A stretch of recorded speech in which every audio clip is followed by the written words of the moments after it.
Quiero hacer 4 reflexiones siguiendo los lineamientos propuestos para el día de hoy.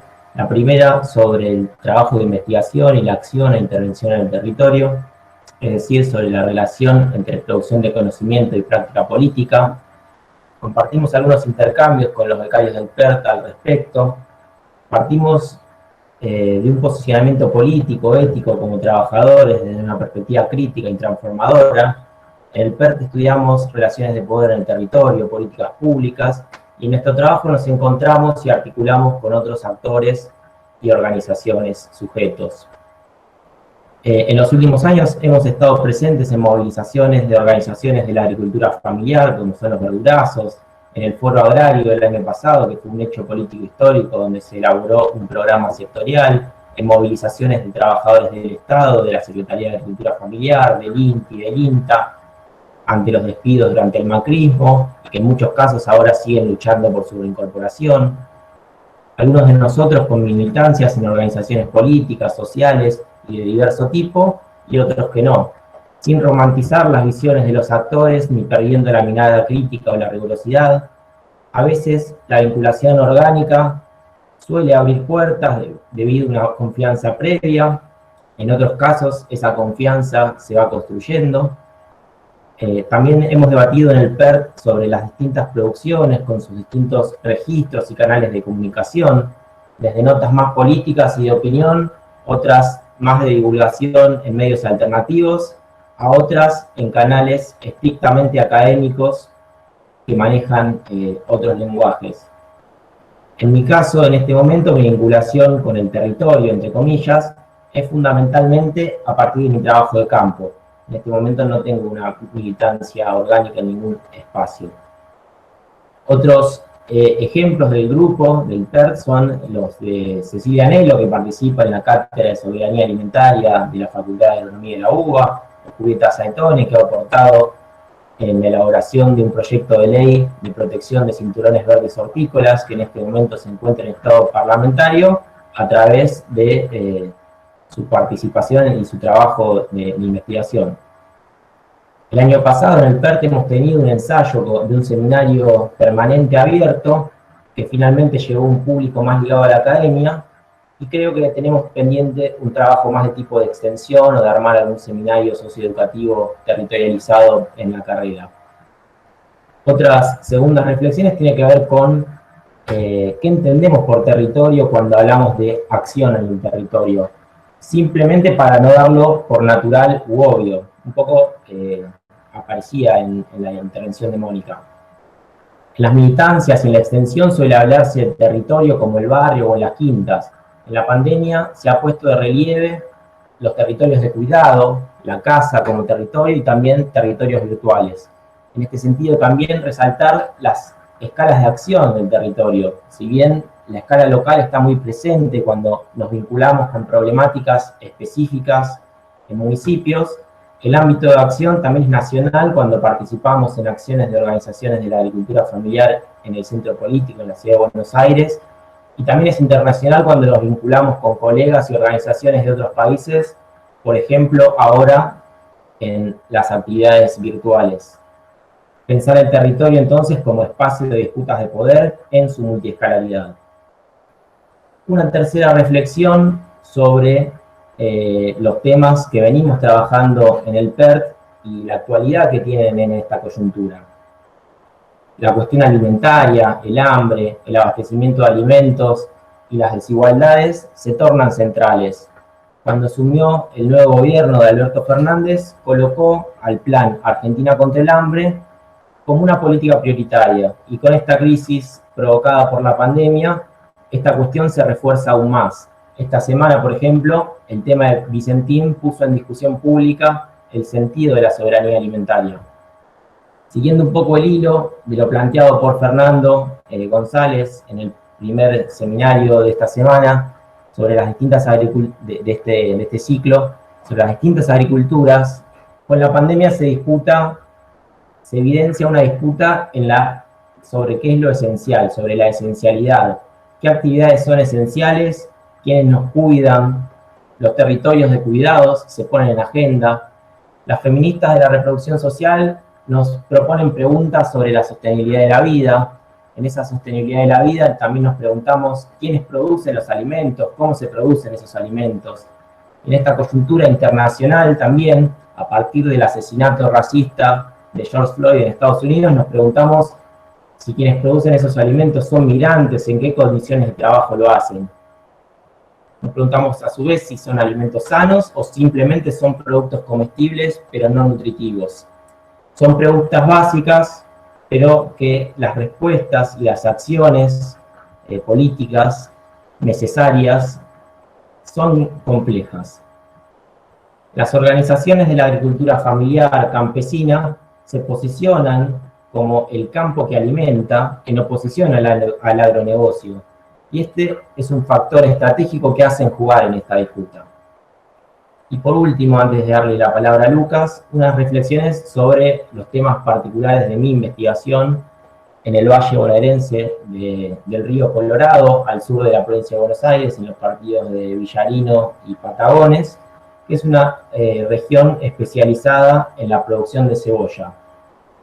En mi trabajo de campo me he vinculado con distintas organizaciones, la UTT, el MT Rural, la Federación Nacional Campesina, un grupo agroecológico local, con el INTA, a quienes conocí en estos primeros viajes el año pasado y con quienes sigo intercambiando a la distancia. Ahora, durante la pandemia, claramente se han cortado los viajes, entonces sigo a la distancia el vínculo. El rol como investigador y la articulación con la acción en el territorio viene a ser la de identificar problemáticas, limitaciones estructurales, evidenciar relaciones de poder entre actores, y luego también en conversación con las organizaciones, con el INTA y con otros sujetos con los que me voy vinculando, ir acordando posibles contribuciones de redacción de notas, de mapeo, y en la elaboración de alguna legislación. Por ejemplo, me comentaba un productor dio a una organización ahora esta semana. Algunas problemáticas presentes en el Valle Bonaerense del Río Colorado, una que se viene reforzando en los últimos años, en la última década, es una crisis hídrica que cada vez se presenta más fuerte, que condiciona la producción y que tiene un futuro incierto al respecto y que requerirá la atención política, no solo municipal. Es una zona que ha recibido mucha inmigración desde la década del 90, mayormente de Bolivia, para dedicarse a la producción de cebolla, una zona dependiente de la exportación, con un mercado que es muy inestable, con muchos pequeños productores, con dificultades para el acceso a la tierra, y que esto resulta condicionante en varios aspectos, y trabajadores estacionales y precarizados, lo cual también se refleja en los indicadores sociales en la región. Pensando un poco en la pandemia actual, donde la situación alimentaria se torna crítica, retomar un poco la pregunta que nos hacíamos sobre el abastecimiento de los alimentos. Muchas de estas organizaciones tienen comedores y merenderos, pero que son abastecidos con mercadería de desarrollo social, que me comentaban que por suerte está llegando bien esas mercaderías en cantidad suficiente. Y también me llamó la atención el caso de una donación de McCain, una gran empresa, de kilos de papas, también para el abastecimiento de las poblaciones vulnerables en este contexto. Gran parte de estas organizaciones, a diferencia de los cinturones hortícolas, al especializarse en cebolla, no pueden realizar los bolsones de verdura que se han expandido tanto en la pandemia en las grandes ciudades. Igualmente existe una experiencia de productores agroecológicos que venden bolsones de manera directa, con un sistema de garantía participativa regulado por ordenanza municipal, pero son productores con otras características en cuanto a la tenencia de la tierra. Entonces, ahora Lucas va a continuar con algunas reflexiones sobre la agroecología y la comercialización y su trabajo ahora en la pandemia. Así que te dejo, Lucas. Gracias, Nico. Buenas tardes. Gracias por la invitación a estar participando acá del seminario. Yo básicamente complementaría un poco las cuestiones que levanta Nico a partir de mis investigaciones y un poco mi trabajo de campo, ¿no? Y algunos proyectos de acción, participación más activas. Por un lado, creo que desde la parte más teórica de lo que vengo trabajando en estos últimos 10 años en Brasil, en Argentina, es importante e interesante, ¿no?, que temas como soberanía, no solo soberanía alimentaria, sino soberanía sanitaria, ¿no?, este debate vuelva a ser un debate válido, ¿no?, por un lado. También el debate de las alternativas productivas como la agroecología, que durante mucho tiempo, incluso con colegas académicos, eran temas vistos como menores, ¿no? Incluso me acuerdo que cuando llegué a Argentina hace más de 10 años y comentaba mi tema de tesis, me decían que en Argentina no había campesinos. Entonces, es un proceso de invisibilización de debates y de conceptos y de sujetos sociales que hemos visto en los últimos 20, 30 años, que en parte ahora vuelven a tomar protagonismo, ¿no? Pero que o sea, la posibilidad de discutir esas cosas frente a alternativas concretas que están proponiendo movimientos sociales campesinos y otros sujetos sociales se da por los múltiples niveles de resistencia que esos mismos sujetos sociales vienen sosteniendo en las sombras, ¿no? En las sombras de la visibilidad pública en los últimos años y en las sombras del triunfalismo del discurso del agronegocio, que se autoadjudica, ¿no?, el rol de productor de alimentos y de que alimenta el país, ¿no?, el país y el mundo. Entonces, ese momento de crisis nos permite ver claramente quiénes son los sujetos sociales que producen alimentos y quiénes son los sujetos sociales que producen commodities, ¿no? Y cuál es la diferencia entre esas dos producciones, ¿no?, entre producir biomasa para exportación y producir alimentos frescos y saludables para la población. Es interesante este debate porque, por ejemplo, el caso de productos, o sea, el debate de la soberanía, ¿no? Es interesante porque, aún teniendo plata para comprar, con esa pandemia nos vimos que si un barco lleno de cargadores, lleno de respiradores o lleno de comida, alguien paga más, ese barco cambia su rumbo, ¿no? Entonces, muchos lugares han quedado sin respiradores, muchos lugares han quedado desabastecidos de comida, entonces la soberanía vuelve a ser un tema central, ¿no? Sobre qué es soberanía alimentaria no lo es un debate mucho más largo, ¿no? Pero el concepto en sí vuelve a tener lugar, así como la producción local vuelve a tener lugar, ¿no? Con todos los procesos de cerramiento de fronteras, incluso fronteras interjurisdiccionales, ¿no? Ahora, municipios de la provincia de Buenos Aires no quieren recibir alimentos que salgan del mercado central acá de Buenos Aires porque se descubrió casos de COVID ahí adentro, ¿no? Entonces, la producción local, y eso se da a escala nacional, a escala regional, ¿no? Y entonces, la producción local de alimentos vuelve a tener un protagonismo, ¿no? Y es efectivamente lo que nos permite a muchos privilegiados quedarnos en nuestras casas, ¿no? Porque los circuitos cortos han funcionado perfectamente, ¿no? Los circuitos cortos de alimentos. Y que además nos propician alimentos frescos y más saludables, ¿no?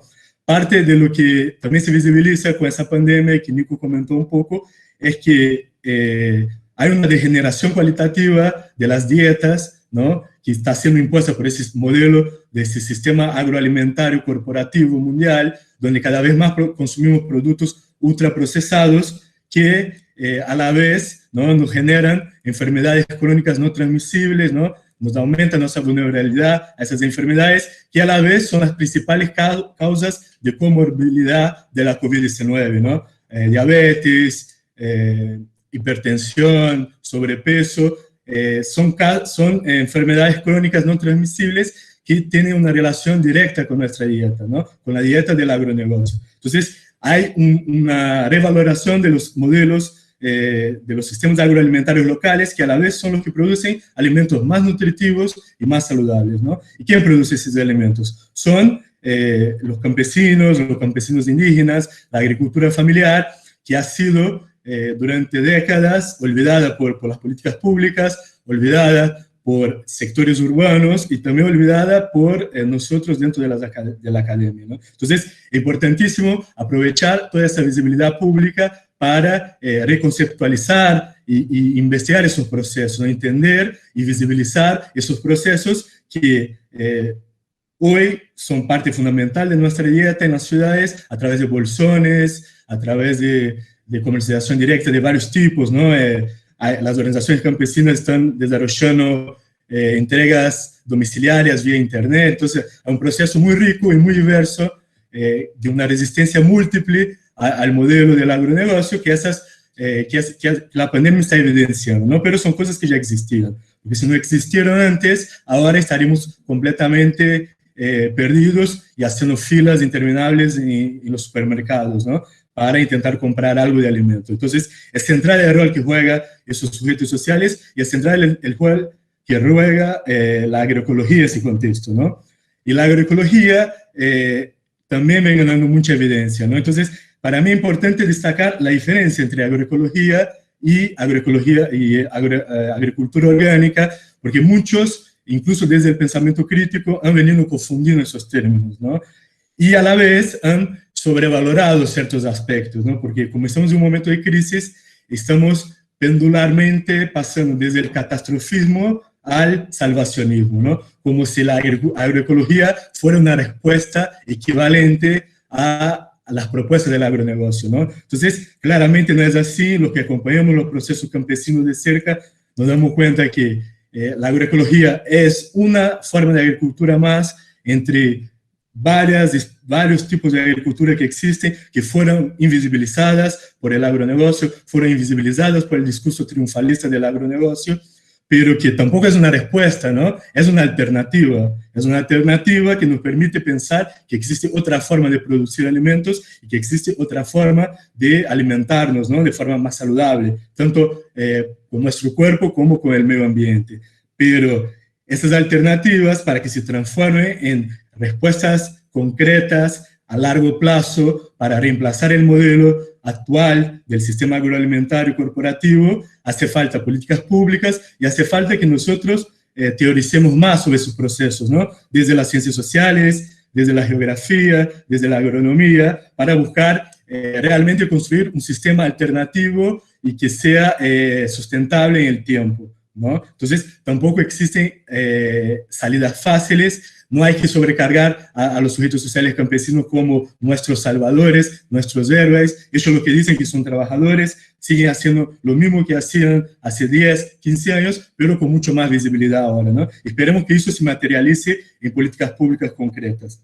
Yendo un poco a la cuestión más territorial, nosotros, como dijo Nico, tenemos mucha cercanía con varios procesos que en un primer momento nos acercamos para investigar, para entender y para teorizar, y en un segundo momento también nos involucramos, dado que nos damos cuenta que las resistencias son múltiples en sus territorios, ¿no? No es solo participar de marchas, son los verdurazos, esos son los momentos de visibilidad pública, como ahora la pandemia, ¿no? Pero existen resistencias y alternativas que se construyen en la cotidianidad de estos sujetos sociales, donde nuestro rol como intermediarios, para generar propuestas de arreglos institucionales, nuevos arreglos institucionales con los distintos estados provinciales, nacionales, es muy importante, ¿no?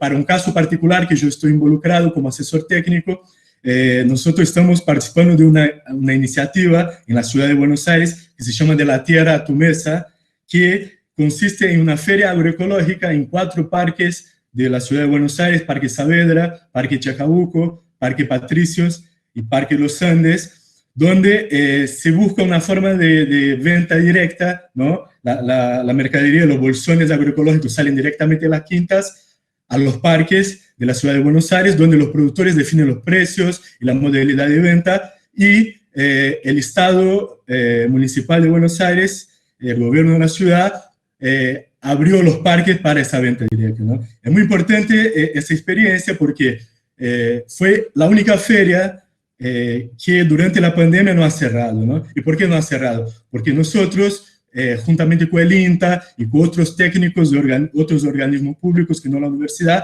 hemos logrado construir la articulación, leyendo críticamente el decreto de necesidad de urgencia y diciendo que la producción esa era exceptuada en el contexto de la pandemia, ¿no? Entonces, eso garantizó, por un lado, que los productores tuvieran posibilidad de seguir vendiendo sus alimentos durante la pandemia, y también a varios sectores urbanos acceder a alimentos agroecológicos sin hacer fila, en lugares cerrados, ¿no? O sea, modalidades de venta mucho más acordes al momento actual de pandemia que ir a un supermercado cerrado. Y todo este proyecto fue posible por un posicionamiento de sectores, ¿no? Sectores extensionistas del INTA y sectores académicos como nosotros desde el PER.